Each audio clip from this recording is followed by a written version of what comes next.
मैं जानता हूं अभी आपके सामने ऑप्शन पता है क्या है, आपके लाइफ की मैं हालत बताऊं, ऐसी बैंड बजी पड़ी है कि यार क्या करें ना करें, कुछ समझ ही नहीं आ रहा है यार। इससे अच्छा तो कम से कम, हेलो स्टूडेंट, आपने थंबनेल बिल्कुल ठीक देखा। आप सभी स्टूडेंट को बहुत टाइम से इंतजार था और बहुत सारी क्वेरी आ रही थी कि सर हमें अब सेमेस्टर 7 और 8 जो कि फोर्थ ईयर है वो हमें करना चाहिए या नहीं करना चाहिए। बहुत सारे स्टूडेंट की क्वेरी आ रही थी। तो मैं पहले कुछ कुछ चीजों को मैं आपके सामने क्लियरिटी देना चाहूंगा, फिर मैं आपको समझा दूंगा कि आपको करना है या नहीं करना। ये आपका टोटल चॉइस रहेगा। इसके फायदे क्या है, खैर नुकसान तो कुछ भी नहीं है, इसके बेनिफिट्स क्या मिल सकते हैं और कौन से ऐसे स्टूडेंट हैं जो बीच में कर सकते हैं। सबसे पहले मैं बात करूं इसकी, तो जितना मैंने रिसर्च किया और जितना मैंने देखा, तो हमारे देखा जाए तो दिल्ली यूनिवर्सिटी जो डीयू है, और मैं इसके अलावा कह दूं, इसके अलावा हमारे कुछ अदर हैं। अदर अदर के अंदर आपके सारे आ गए जो अदर स्टेट के यूनिवर्सिटी हो गए, अदर यूनिवर्सिटी। तो मैं बात करूं तो अदर यूनिवर्सिटी की बात करूं, तो अदर यूनिवर्सिटी में तो कंपलसरी करा हुआ है कि भाई आपको 4 ईयर का करना है। मतलब बहुत जगह पे कंपलसरी है कि भाई 4 ईयर का ही हमारा प्रोग्राम है। अब अदर यूनिवर्सिटी से जो मैंने जानने की कोशिश की, शायद उनको अभी तक सारी सही से जानकारी है कि नहीं है ये मैं नहीं जानता। लेकिन बात करते हैं डीयू, क्योंकि मैक्सिमम बच्चे डीयू के अंदर भी हैं। तो डीयू के अंदर डीयू का क्या कहना था कि भाई आप सेमेस्टर जैसे ही 6 के पेपर दोगे, आप बाय डिफॉल्ट आप ऑटोमेटिकली आप सेमेस्टर 7 में ट्रांसफर हो जाओगे। जो उनकी नोटिफिकेशन है और जो चीजें मुझे पढ़कर और जो चीजें समझकर है कि आप ऑटोमेटिकली सेमेस्टर 7 में ट्रांसफर हो चुके हो। चाहे बच्चा ऑनर्स का है, चाहे बच्चा प्रोग्राम का है, चाहे बच्चा एनसी वेब का है, चाहे बच्चा रेगुलर का है, चाहे स्टूडेंट आपका एसओएल का, आप सेमेस्टर 7 में ऑटोमेटिक बाय डिफॉल्ट ट्रांसफर हो जाओगे। और इनफैक्ट उनके सब्जेक्ट्स भी रिवील कर दिए गए हैं कौन कौन से हैं। अब यहां पे सेमेस्टर 7 में जब आप चले गए हो, लेकिन स्टूडेंट कह रहे हैं कि सर हमें सेमेस्टर 7 नहीं पढ़ना है, हम तो 3 साल का ग्रेजुएशन सोच के बैठे थे और 3 साल में डिग्री लेनी है। तो इसी के अकॉर्डिंग क्या करा है डीयू, आपको एक ऑप्शन देगा, हो सकता है किस फॉर्मेट में दे। अभी दिल्ली यूनिवर्सिटी के पास ऐसा कोई स्ट्रक्चर रेडी नहीं है, वो अभी इस पे वर्किंग कर रहे हैं कि आपसे ऑप्ट आउट करवाया जाए कि आप क्या करना चाहते हो, कि आप 3rd ईयर में ही डिग्री लेना चाहते हो या फिर आप 4th ईयर को कंटिन्यू करना चाहते हो। आपके पास एक ऑप्शन आएगा और उस ऑप्शन के बाद चाहे वो ऑनलाइन आपसे इंटीमेशन ले या जिस, वैसे तो लेंगे ऑनलाइन ही, कब लेते हैं वो उनका एक बार पूरा वेबसाइट सारी चीजें, क्योंकि फर्स्ट टाइम ये 4 ईयर वाला होने वाला है। इससे पहले ड्यू में 4 ईयर का चला था प्रोग्राम जो सक्सेस नहीं हुआ था, अब ये फर्स्ट टाइम है, लेकिन ये उससे थोड़ा डिफरेंट है। तो सर मुद्दे की बात, अभी डीयू के अंदर आप सेमेस्टर 7 में जा चुके हो, इस बात का ध्यान रखना, सेमेस्टर 7 में पहुंच गए हो। जैसे आप सेमेस्टर 1 में थे तो सेमेस्टर 2 में कोई आपसे नहीं पूछा था, सेमेस्टर 4 के बाद 5 में ऑटोमेटिक चले गए थे, ऐसे ही सेमेस्टर 6 के बाद 7 में जा चुके हो। आगे देखते हैं, इसके सब्जेक्ट्स भी रिवील कर दिए गए हैं डीयू के द्वारा, कौन कौन से सब्जेक्ट्स होंगे, कोर सब्जेक्ट्स बता दिए गए हैं। अब समझिए, आप स्टूडेंट जो हो, अगर मैं स्टूडेंट की बात करूं, स्टूडेंट की अगर मैं बात करूं, जैसे आप,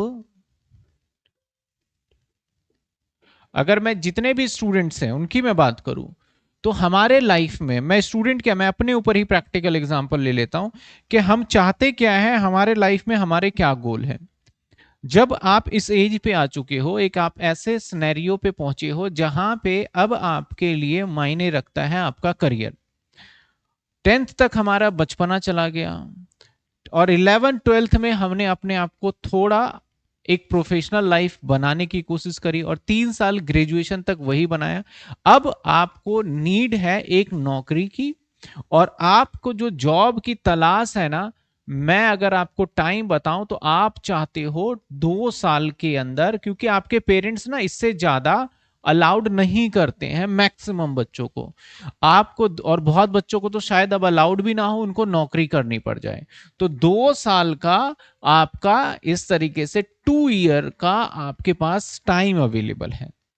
अब यहां पे स्टूडेंट की मैं अगर बताऊं, अगर आपकी इच्छा है, आपने सोच लिया है कि आप गवर्नमेंट जॉब की तैयारी करोगे, गवर्नमेंट जॉब की, ठीक है ना, आपने मन बना लिया है कि भैया मैं गवर्नमेंट जॉब की तैयारी करूंगा, ठीक है ना, मैं इसको 3 कैटेगरी में बांट देता हूं। या फिर आपने सोच लिया कि मैं कोई प्रोफेशनल कोर्स करूंगा, लाइक सीए या फिर सीएमए या फिर सीएस या फिर एमबीए करने वाला हूं, आपने ये सोच लिया है आपने।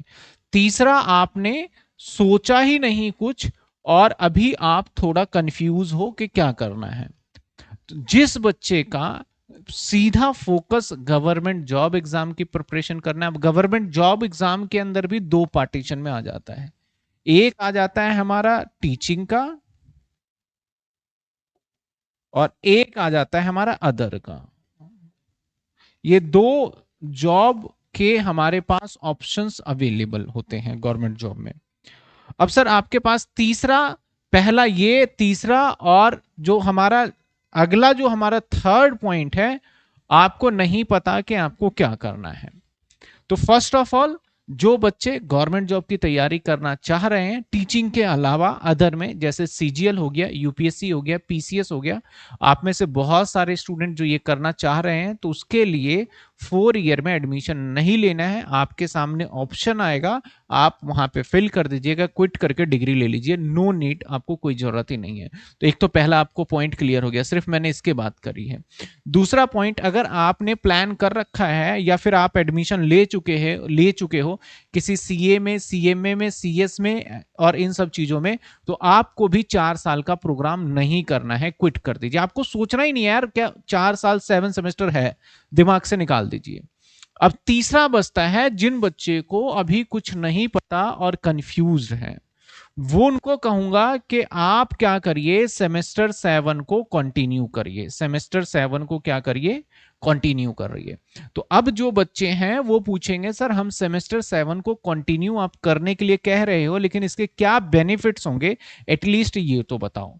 तो अब बेनिफिट की बात करें, जैसे मैं बात करूं कि आपका जो 4th ईयर है, 4th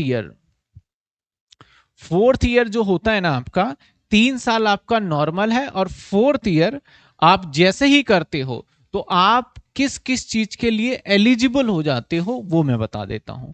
सबसे पहले, अगर आप टीचिंग लाइन में करियर सोच रहे हो, आपका करियर टीचिंग लाइन में है, तो you have to do 4th year, आपको 4th ईयर करना ही चाहिए। अगर आप टीचिंग लाइन के अंदर आप सोच रहे हो तो आपको 4th ईयर मस्ट करना चाहिए। सर इसके फायदे क्या होंगे, आप 4th ईयर करोगे तो हमारे अगर बताएं हायर एजुकेशन की तरफ जाते हैं, तो हायर एजुकेशन अगर आप इंडिया में करते हो तो 3 साल का ही था, 4th ईयर लाने का मेन पर्पस था। बाहर की यूनिवर्सिटी में वहां पे 4 साल को रिकॉग्नाइजेशन देता था, तो यहाँ पे पॉइंट्स का, वहां पे इसलिए क्रेडिट पॉइंट्स भी इसलिए आया क्योंकि वहां पे पॉइंट्स में है। यहां से कोई भी बच्चा बाहर मास्टर करना चाहता है या बाहर पीएचडी करना चाहता है, इंडिया से बाहर जाके रिसर्च करना चाहता है, तो उनको एडमिशन लेने में दिक्कत हो रही थी। तो अगर आपने 4 ईयर लिया तो आप इजीली, पहली बात, आउट ऑफ इंडिया जो भी आप अगर सोचते हो, और मैं बोल रहा हूं कि ये 10% स्टूडेंट होंगे आउट ऑफ इंडिया वाले, तो उनको ये 4th ईयर करना पड़ेगा, क्योंकि इसी के बाद आपको वहां पे मास्टर्स के अंदर एडमिशन मिलने वाला है। तो एक 4th ईयर का सबसे मेन बेनिफिट हो गया कि आप आउट ऑफ इंडिया इजीली अपने स्टडी को कंटिन्यू कर सकते हो। दूसरे अगर मैं बात करूं सर, दूसरी अगर बात करूं, जिसका भी एम है कि यार मैं नेट क्वालिफाई करूं, क्योंकि कॉलेज के अंदर अगर मैं बात करूं तो प्रोफेसर वगैरह के लिए या फिर हायर जैसे लेक्चरर के लिए आपको नेट एग्जाम देना पड़ता है। जैसे कि आपको स्कूल लेवल पे क्या एग्जाम देना पड़ता था, सीटेट एग्जाम देना पड़ता था, ऐसे कॉलेज के लिए नेट का एग्जाम देना पड़ता है। और जिस नेट, यूजीसी नेट बोलते हैं प्रॉपर, इसी के अंदर अच्छे मार्क्स आते हैं तो आपको जेआरएफ मिल जाता है, और थोड़े कम मार्क्स होते हैं तो नेट मिल जाता है, तो ये आप एलिजिबल हो जाते हो। आज से पहले ये नेट का एग्जाम दे सकता था अगर आपने एमकॉम कर रखा हो, अगर आपने क्या कर रखा हो, एमकॉम कर रखा हो, तभी आप ये नेट का एग्जाम दे सकते थे। बट अब आप 4th ईयर में भी दे सकते हो। हाँ, यहां पे एक ड्रॉबैक है, ये बात ध्यान रखिएगा कि अगर एमकॉम करने के बाद आप नेट का एग्जाम देते हो, देन आप असिस्टेंट प्रोफेसर के लिए एलिजिबल हो जाते हो, और अगर 4th ईयर के बाद आप नेट का एग्जाम देते हो तो आप असिस्टेंट प्रोफेसर के लिए एलिजिबल नहीं हो। अभी तक की गाइडेंस तो यही कह रही है। हाँ, इसके अंदर आपको बेनिफिट होगा 4th ईयर के बाद, अगर जैसे ही जेआरएफ करोगे तो आपको जेआरएफ जो फेलोशिप होती है उसका पेमेंट मॉनेटरी गवर्नमेंट की तरफ से, जो उनको मान लेते हैं एंट्रेंस जिसको बोलते हैं, या ट्रेनिंग के पैसे आने चालू हो जाते हैं, जिसमें अपनी वो स्टडी कर पाएगा। एक तो ये है। दूसरा, नेट आप दे सकते हो। दूसरा, तीसरा बेनिफिट बताऊं तो जो आने वाले टाइम में आपका जो एमकॉम है, अभी अगर आप ग्रेजुएशन के बाद एमकॉम अप्लाई करते हो तो आपको लगने वाला है 2 साल, लेकिन जैसे आप 4th ईयर करोगे तो आपको सिर्फ 1 ईयर का करिकुलम मिलने वाला है, जो कि डीयू इसके ऊपर भी प्लान और सारी चीजें कर रहे हैं। सेम बीएड के अंदर भी आपको यहां पे 1 साल का, वहां पे जो आप एक्स्ट्रा ईयर लगा रहे हो तो ये ईयर आपका वेस्ट नहीं हो रहा। आगे अगर कोई ऐसा कोर्स है जो कि एकेडमिक से रिलेटेड है, वहां 1 साल का आपको रिलैक्सेशन मिल जाता है। इसके बाद बेनिफिट क्या है? आप अगर पीएचडी में जाना चाहते हो, अगर आप पीएचडी करना चाहते हो तो पीएचडी के लिए आप क्वालिफाई कर सकते हो। पहले क्या था? एमकॉम करना है, और एमकॉम के बाद आप पीएचडी में जा सकते हो। उसके लिए या तो नेट के थ्रू जाओ या फिर परसेंटेज जो भी होता है उसके थ्रू। बहुत सारे रूमर्स हैं कि भैया आप पीएचडी तभी कर पाओगे जब आपके 75% होंगे। अभी ऐसा कोई भी गाइडलाइंस नहीं आया, और बहुत सारे ऐसे भी हैं कि आपको 4th ईयर में तभी एडमिशन दिया जाएगा जब आपके 75-80%।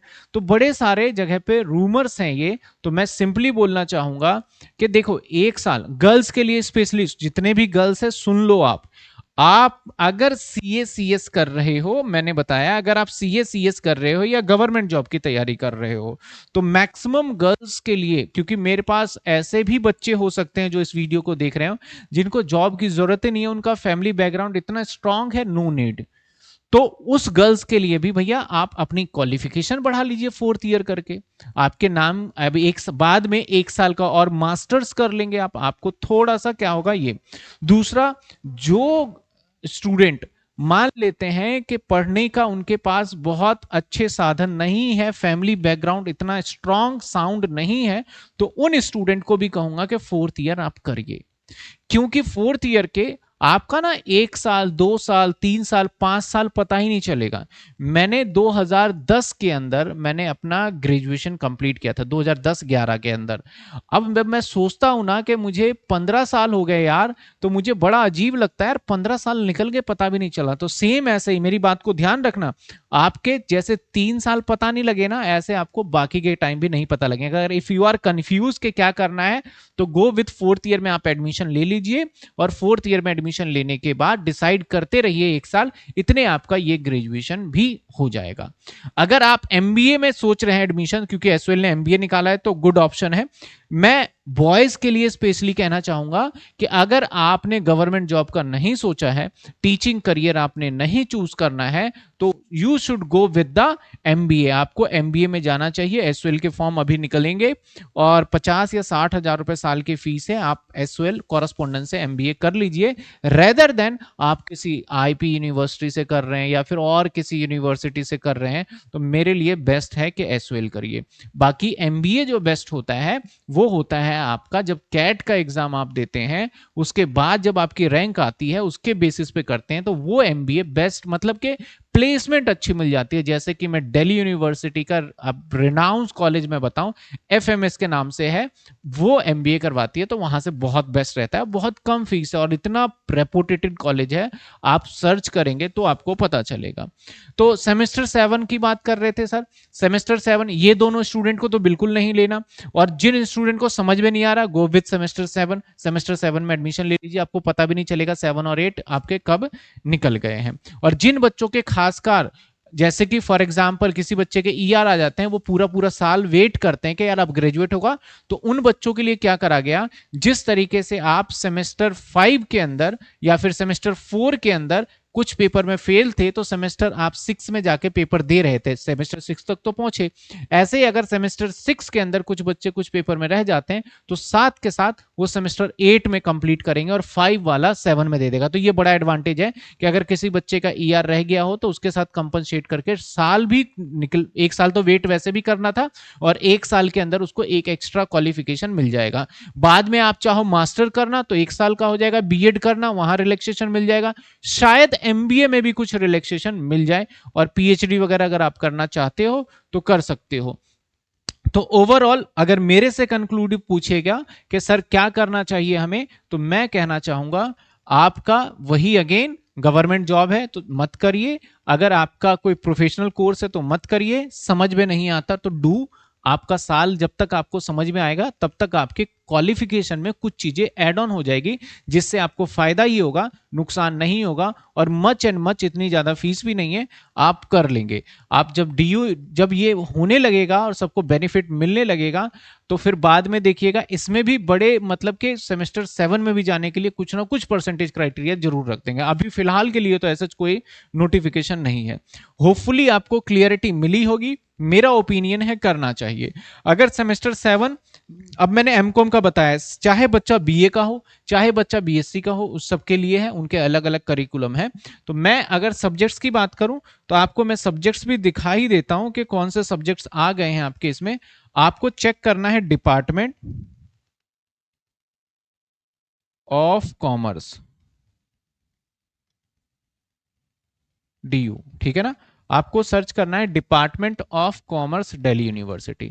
आप इधर देखेंगे अंडर ग्रेजुएट रिवीजन, आप देखेंगे यहाँ पे यूजी सिलेबस बीकॉम प्रोग्राम और ऑनर्स का दोनों आ चुका है। तो अगर मैं बीकॉम ऑनर्स पे क्लिक कर लूं, मैं प्रोग्राम का भी दिखाऊंगा, ये रहा आपका सेमेस्टर 7 की लिस्ट आ चुकी है, जो कि होंगी, बहुत पहले ही आ चुकी थी बट अब आपको अलग से बताया जा रहा है। कॉलेज के अंदर बहुत सारे बच्चों का आया भी कि सर क्या करना है, मैंने कहा कि एक बार सारी चीजें इंफॉर्मेशन गैदरिंग कर लिया जाए तब आपको परफेक्ट तरीके से बताया जाए। देखिए जो बीकॉम कर रहे हैं बिजनेस यानी इकोनॉमिक्स है ये, इसका बैच भी हमारे पास वैसे बनेगा। सेमेस्टर 7 का बहुत है कि आप क्या पढ़ाओगे, तो मैं कह रहा हूं बिजनेस इकोनॉमिक्स का बैच बनने वाला है। बैंकिंग एंड इंश्योरेंस आपका थ्योरेटिकल सब्जेक्ट, आप सेल्फ कर लेंगे इसको। इसके बाद आपका डिसिप्लिन डीएससी जो एक चूज करना होता है, इन सब्जेक्ट्स में से चूज करना है। तो मैं आपको सजेस्ट करूंगा, क्योंकि आप आगे अगर पीएचडी करना चाह रहे हैं तो जो आपको बेस्ट सब्जेक्ट लगता है, या आप आगे टीचिंग करियर सोच रहे हैं तो जो बेस्ट लगता है वो आप चूज करिए, जिसके अंदर आपको मजा आता है करने में, ठीक है ना। क्या कहा गया इसके अंदर डिसिप्लिन सब्जेक्ट है, तो मैं इसके अंदर अगर मैं पर्सनली बोलूं तो मुझे टैक्स सब्जेक्ट बहुत अच्छा लगता है, तो मैं कॉर्पोरेट टैक्स प्लानिंग या पर्सनल टैक्स प्लानिंग इसमें से मैं लेना पसंद करूंगा, रेदर देन कि ये सब्जेक्ट्स मैं लूं, क्योंकि मुझे मेरा पर्सनल ओपिनियन है इनकम टैक्स मुझे बड़ा पसंद है, तो मैं ये लेना पसंद करूंगा। आपको जो सब्जेक्ट्स अच्छा लगता है वो ले सकते हैं।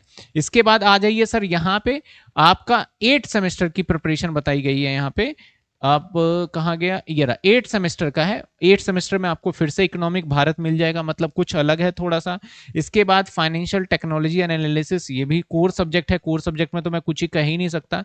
इसके बाद आपको और भी काफी सारे ऑप्शन मिलेंगे, तो 8 के टाइम पे मैं 8 का बता दूंगा कि कौन सा लेना है। इंटरनेशनल टैक्सेशन जैसे आप ले सकते हो अपने करियर को आगे बूस्ट करने के लिए।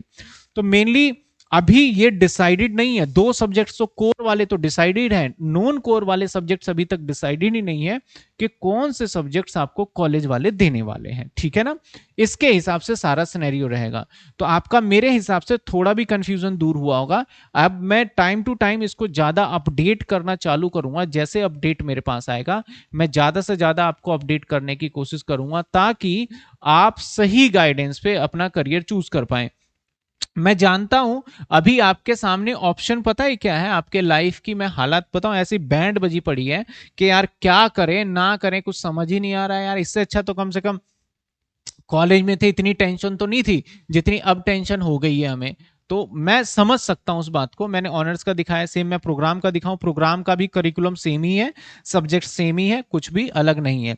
हाँ मैं ये जरूर कहूंगा इस बार डीयू ने ऑनर्स और प्रोग्राम के अंदर डिफरेंशिएट छोड़ा नहीं है। मेरे हिसाब से कुछ सब्जेक्ट्स और कुछ डेप्थ का डिफरेंशिएट रहना चाहिए, मैं हर बार वीडियो में बोलता हूं, जो कि दिल्ली यूनिवर्सिटी ने नहीं छोड़ा है। तो अगेन वही सब्जेक्ट आपके पास आ जाते हैं। तो होपफुली आप बात को समझ गए होंगे। मिलते हैं हम अगली वीडियो में। जितने भी आप अपने दोस्तों तक बता सकते हैं फायदा नुकसान, तो मैं बोलूंगा फायदा तो है, अब नुकसान तो किसी को भी नहीं है। लेकिन एक स्टूडेंट का एक गोल फिक्स है कि मुझे ये वाला पार्ट करना ही नहीं है, मुझे ये वाला पार्ट करना है, देन उनके लिए नहीं बना हुआ है ये कोर्स, उसके लिए ये कोर्स नहीं बना हुआ है। जिसका कोई, जैसे कि मैं बात करूं तो ज्यादातर 90% स्टूडेंट ऐसे हैं जो कि अभी डिसाइड करने में साल भर 6 महीना लगा देंगे। तो गो विद दिस, आप जा सकते हैं और आपकी स्टडी चलती रहेगी। इसके लिए मार्केट में ना तो अभी फिलहाल स्टडी मटेरियल आया है, ना ही कोई कोर्स स्ट्रक्चर प्रॉपर मैनर में तैयार हो पाया है, तो बड़ी सारी चीजें कमियां हैं अभी मार्केट के अंदर। तो मैं आपसे यही कहना चाहूंगा, थोड़ा सा आपको मतलब समझने में, और डीयू भी समझ रहा है कि कैसे कैसे क्या क्या चीजें कराएं, आपको सारी इंफॉर्मेशन मिल जाएगा, आप परेशान मत होइए। आप सेमेस्टर 7 में जा चुके हैं और बस आपके पास नोटिफिकेशन आए तो आपको अब करना है या ना करना है वो देख लीजिएगा अपने गोल के according. Thank you so much, हम मिलते हैं नेक्स्ट वीडियो के अंदर, और उसके अंदर इसके और भी मैं जानकारी दूंगा आपको। मिलते हैं हम नेक्स्ट वीडियो में।